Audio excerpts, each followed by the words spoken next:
What's that, Skip? Shauno's talking about Supercoach again. Let's go.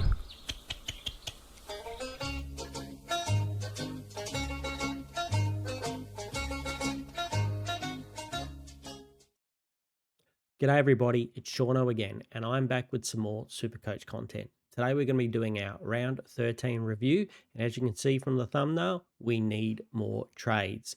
Now, before we get on with it, don't forget to subscribe. Thank you so much for all the support so far. So if you haven't already hit that sub button, do that for me now.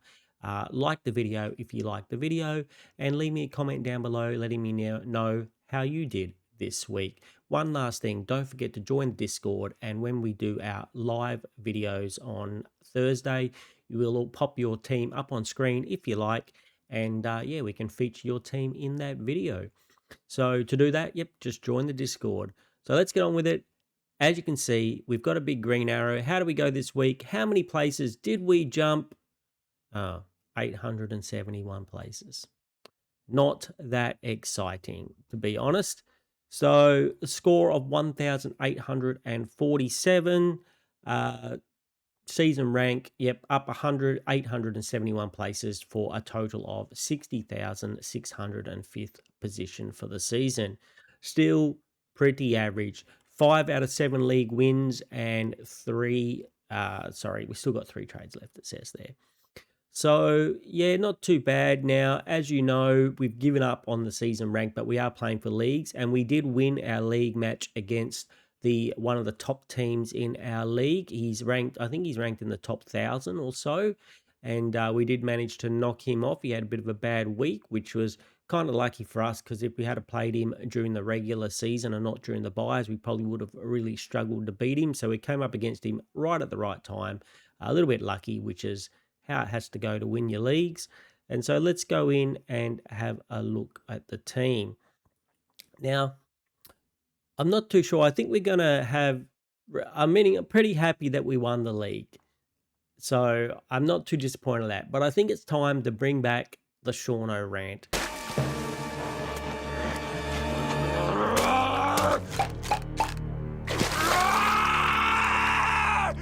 I'm mad! Thank God his pants stayed on. And the Shauno rant this week is going to be the entire team. So, I'm just going to give the whole team a big, belting. What a disaster of a team that I have here. Like nothing, pretty much no reasonable captain scores. We had a few people do okay, and I think the Monday game saved us a little bit. But people like, we've got rookies giving us, 19 one week, and then Edwards gives me an 84 the next week, and I can't get him on the bench. We've got Philippou giving us less than 20 points, and I think he was pretty lucky to get that. If you watch the match, he was absolutely terrible. He lived up to his name of being a complete poo. We brought in Rao. He got a 74. So we go through the lines. Sinclair, Holmes, and Wilkie, they all did all right. Wilkie, 84 for what we paid for him. We will accept him. Holmes, our second week of having 111, and Sinclair, Mr. Reliable. Jordan Clark, it's kind of sad when we think 87 is a good score out of our premium, but it is. And nice to see Josh Dacos with a bit of a bounce back at 111, and Dirksen at 52. Butters, very underwhelming at 96. Obviously, like we talked about, we had Lindsay on the bench, which we decided to trade out Marshall instead of Lindsay because we thought Marshall would lose money and Lindsay wasn't playing, so he couldn't lose money not playing. And Edwards, well, it's nice to see him get 84 and come back. Butters, very underwhelming, especially versus the Eagles. We did flag that he might have got a bit of attention, and he just did not get the big score we expected. Bont, 106. It's more than the 100, but it's still down for what we expect from a Bont. Dacos, not too bad. Could have been a much bigger score. He was on the way to a bigger score. Rowell, our buy-in last week, only a 74. Great. Callahan didn't play. Walsh, 69, has been terrible this year. Just absolutely terrible. This is what I'm talking about in the round. Like the team The primos are just not primos. Walsh is absolutely, now he's averaging 97 for someone we paid 520k for. Ison 26, another rookie that struggles to get a 30, a 26. Got 70 and 70 the first couple of weeks and then got a 26.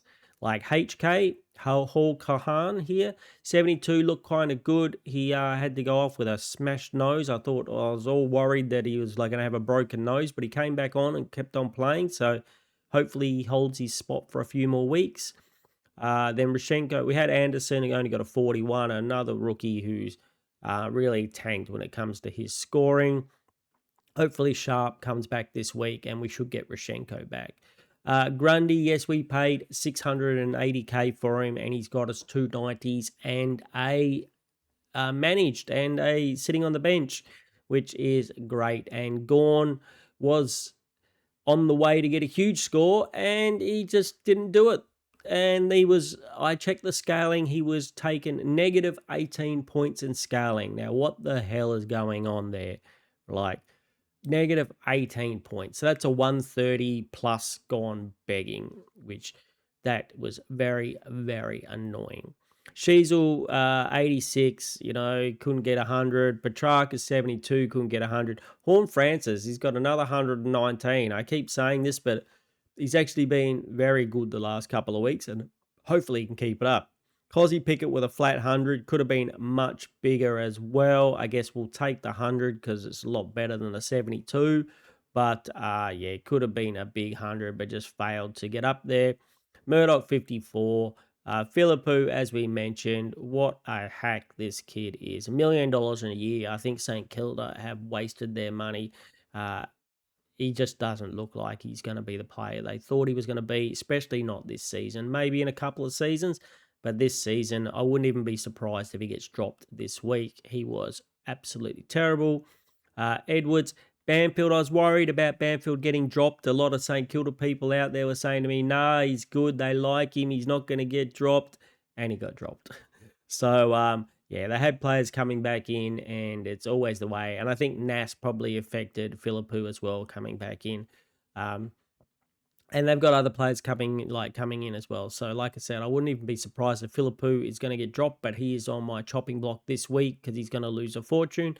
And then the highest scorer in my team, Mr. Luke Jackson, who absolutely dominated the Sherry man. And made Sherry look pretty average. And that's, if you've got Sherry, you might be something a little bit worried about. You can't really sell him, but if you're planning to get in Sherry this week, it may be something to be a little bit scared of. So, yep, that was my team review and rant combined. They are, just pretty much a pathetic team here.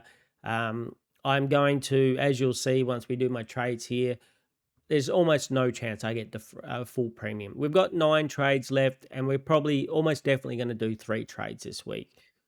Okay, crew, I'm cutting this in at the end because, as usual, I forgot to do who is the MVP of the team. So we're going to show you how we usually do. We usually do it this way. The MVP, just look down here. It is going to be Luke Jackson. He gets the 3 points this week, and if we bring up the old Dennis Cometti medal spreadsheet, so Luke Jackson gets 3 points.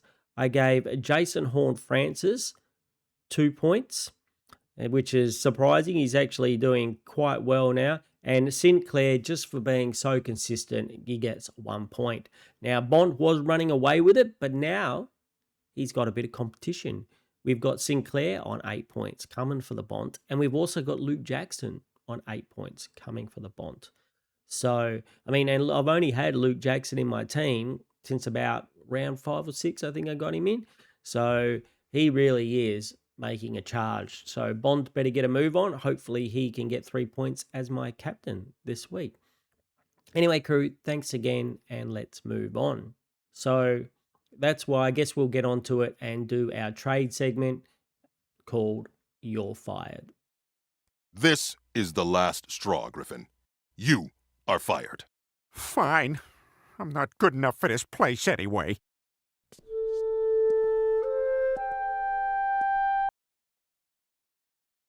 All right, who's getting fired from Shauno's team this week? Well, I think we have to fire the guys with the big break evens. Lindsay's got a big break even, and I think McCarthy is gone back into taking his role, taking the kick-ins, and even with Jimby out now, I still think they might bring him back in, but they might try and bring in a bigger, defender as well. So he might get a recall this week, but I think he's lost that dominant, back role to McCarthy, who scored a very big score last week in the 130s, I think he got.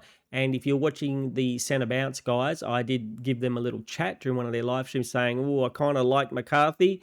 And then he went and got a 130. So I predicted it, but I didn't pick him. I didn't have the cojones to pick him myself. So out Lindsay, not out Murdoch. Sorry, Murdoch gets to stay because we have to keep him. Out Philippou because he's got a massive break even as well. And then Anderson's on his bye. So we'll be getting rid of Anderson as well. So we're going to get rid of these three guys, and that gives us $1 million to spend. Now, I'm pretty much decided already that in the back line, it's going to be Ash is the one, excuse me, Ash is the one I want. It seems to have got a bit of that defensive role back. We saw at the beginning of the year what he could do with that role. Even in the midfield, when he gets moved there, he's still getting 90s and 100s. So I got a feeling he might go bananas over the second half of the season. So I'm going to get him back, and that will complete my back line. So then we've got two spots. Now in the forward line, I'm going to get probably what's going to be the most popular trade in this week in Sam Durham. Little bit risky. You never know what Essendon are going to do. They love throwing the magnets around, but he's had a few good weeks, and at the moment he has a full-time mid-roll. I believe he had the most CBAs out of everybody, and they swung Merritt into that back line. So if he keep up that role, I think he's good for 80 plus each week. And with the amount of money and amount of trades I've got, I don't have much option. I can't really afford to go any of the other big dogs like a Tuke Miller or someone like that. And I think he could potentially score as long as he continues this role the same as those other forwards. And at his current price, he's only 365k. So it's only 20k to go up from Philippou to him. And so I think that's good. And then for this spot here, so I think there'll be a few options here. Now, we can swing Bamfield into the middle and get, I think because of the money situation, we'll probably be getting one of the 99k guys. So we could get the pod guy, the new guy, Mitch Podhajaski, we'll say that. It's probably wrong. We could get this guy, even though he's on a bye this week. Now, I probably wouldn't advise you guys getting him, but for me, it's just the way that I could afford him. And the other way, there was another way that I had worked out that if either Joel Fitzgerald from Melbourne plays this week, their 99k rookie, or the Essendon rookie Artemis, if either of those guys play, I'll probably get them over Mitch, and I'll work a way to do it that way. And that way I'll have another week looking at Mitch, and I'll probably get him next week. So let's just leave Mitch there for the moment, though. We could complete trades. And then let's set the team up for this week. So firstly, I'll show you what the team will look like when we come out of the buys. So coming out of the buys, we'll have Sinclair, Holmes, Ash, Wilkie, Clark, and Dacos. With these two guys, and potentially if Artemis is playing, he'll make me some money from one of these guys. And same with Joel Fitzgerald. They hopefully will both play and hold their spots in their team, and they'll be reasonable rookies that I'll get at 99k. They'll make me some money, and they'll be decent coverage. That's kind of wishful thinking, but I kind of have to have wishful thinking at this time. So this will be my midfield with two. It's got still got two rookies on the field. So last upgrade will be one rookie, and then my last midfield position will be like the equivalent of my 23rd player, and the I won't be able to upgrade that guy unless we have no injuries, and it'll be my last upgrade of the season coming into the Supercoach finals. But we're going to have to start. We're going to have to pretty much not trade anymore unless it's to get the money for the rookies. So we've got 6 trades left. The only time I'll be trading is if one of those 99k rookies plays, and that way I'll be banking cash for that potential future upgrade. But in general, I want to try and keep as many of those trades for injuries as possible. In the ruck line, we'll have Grundy, Gorn, and then I'm calling this a completed forward line as Sheasel, Petrarca, Hall, Francis, Pickett, Durham, and we'll just have to keep Murdoch, I think, and Jackson down here. Now, in an ideal world, maybe we get the Rashenko. Hopefully, he can score well for us in the next few weeks, but he'll be the one that goes up, I assume, if for the last trade. And if I, by some miracle, have no injuries, which doesn't seem like it's going to be possible this year with all the injuries we had, maybe Murdoch can be taken up to a better player by the end of the season. So that's what the team will look like coming out of the buys. Not great. A lot of other teams are going to have full midfields. Like if I had my dream team, it'd be a full midfield, and instead of this Murdoch position, maybe the cheaper player there, or still Murdoch there. But I don't have the trades and I don't have the money. So if you've doing well enough to this season to get your team there, well done. And I wish I could be like you. All right, so we could probably just optimize this and see if it does the right thing. Clark, yep, that's fine. So that's fine. All those guys out. Jackson's out there. Kalani White, just in case Banfield actually gets a game, we'll put him here. And so that's what the team will look like this week. Edwards didn't play, Bamford didn't play, so we should have 1, 2, 3, 4. We can always show the buys around 14. It still doesn't matter. They probably still won't play. 1, 2, 3, 4, 5, 6, 7, 8, maybe 9, but we won't count him. 9, 10, 11, 12, 13, 14, 15, 16, 17, 18, 19. So we've only got 19 players playing this week, which could mean for a slightly down score, even though projected to get 1930, but it does that every week and we never get that score, which is a bit sad because really at this time of year, even with 18 players playing, we should be scoring around 2,000, but our primos are just not getting the job done. All right, so I think that's enough about my trades this week. We will go through more. There's going to be, I certainly don't think they're the best trades for everybody. If you want to know what I think the best trades for your team and the best captain and vice captain choices for your team, please join us for the trades and captains video, which will come out tomorrow on Wednesday. But for my captains and vice captain options, we'll do our next segment called Oh Captain, My Captain. Captain, my captain. Sit down, Mr. Anderson.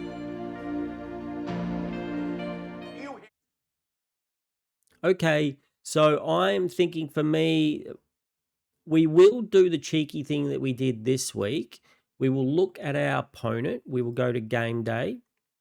And we will look at our opponent before the round starts, and we will see who they pick. That's what we did this week, and it gave us a little bit of an advantage. He had Grundy's his captain, so we made Grundy our vice captain. So we might try that against this week against one of my best friends, Dan here with the Beer Bandits, and we'll see on Thursday night. We'll check out who he's making his captains. If it tells us, and then we will try. We might not be able to because I think one of the best captain options potentially is going to be Bont at Marvel against Adelaide. So we might just have to take a swing at Bont. But if I don't go Bont, then I'll have a look and see who he's making his captain, and if I can make that guy my vice captain and someone in a future match my captain. That's a little sneaky trick for leagues that can help you get ahead, beat your opponent. But I think as for my options, if we're just talking about straight up options, I think Bont is a really good option. I might even like Holmes against Gold Coast could be an option as well. And then into captain, I know Essendon have been the ruck curse, but I still think I could potentially back Gawn, even though I believe he's playing with a bit of a sore shoulder.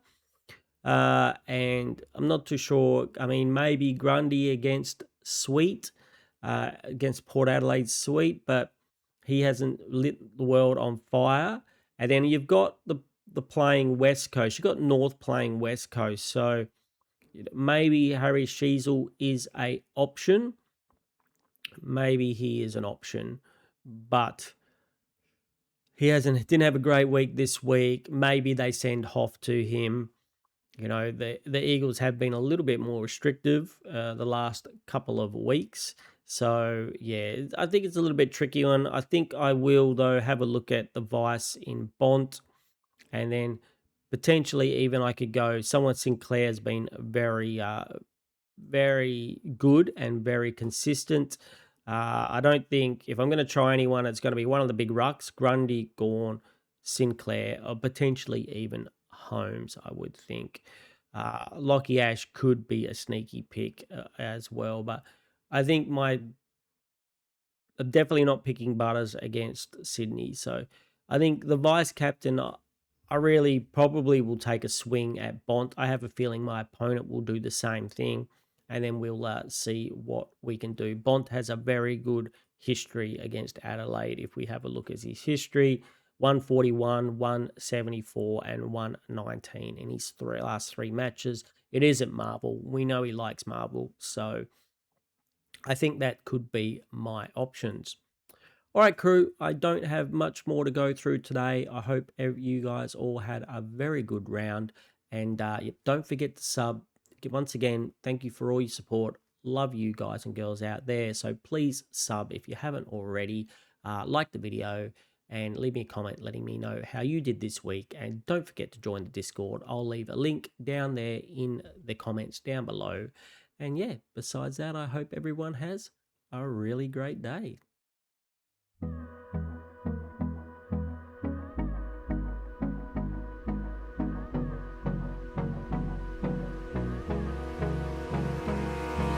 Hold me close till I get up. Time is barely on our side.